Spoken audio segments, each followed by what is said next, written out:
lisait ces livres dans la région. Moi, j'ai lu La Petite Fadette à 8 ans, les livres, et je retrouvais une vie qui n'était pas éloignée de la vie rurale de l'époque, et un patois qui n'était pas éloigné du mien.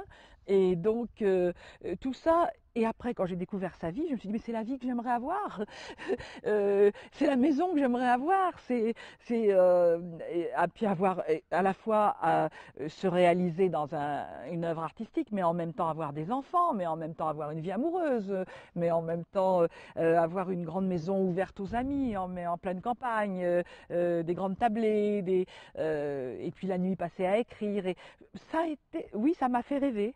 Et oui, dans une large mesure, elle a été un modèle, mais je n'étais plus obligée, moi, de m'habiller en homme quand même, voilà, ni de fumer le cigare.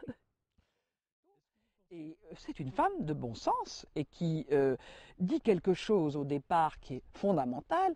Elle dit, puisque on a le droit de guillotiner les femmes pour leurs opinions politiques ou pour leur action politique, bah alors elles devraient aussi avoir le droit de vote. C'est le bon sens même.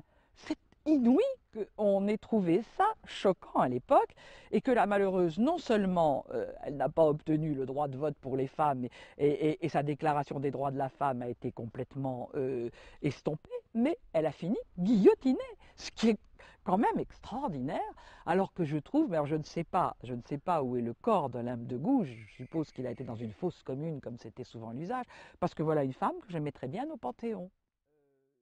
Elle n'a pas été beaucoup entendue dans son temps quand même, hein. Elle est précurseur, hein, dans ce domaine. Donc comme tous les prophètes, ben, on n'écoute pas d'abord le prophète, hein. Nous l'entendons aujourd'hui, Olympe de Gouges. Dans son temps, elle n'a pas fait beaucoup d'effets, hein. On ne peut pas dire qu'il y a eu beaucoup de femmes pour militer avec elle, derrière elle, quelques-unes, mais pas beaucoup. Donc elle a prêché dans le désert dans un premier temps.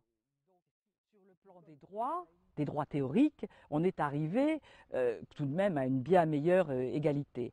Mais après, il faut voir ce qui se passe concrètement, et notamment ce qu'on a appelé le phénomène du plafond de verre, qui est très réel, c'est-à-dire dans beaucoup de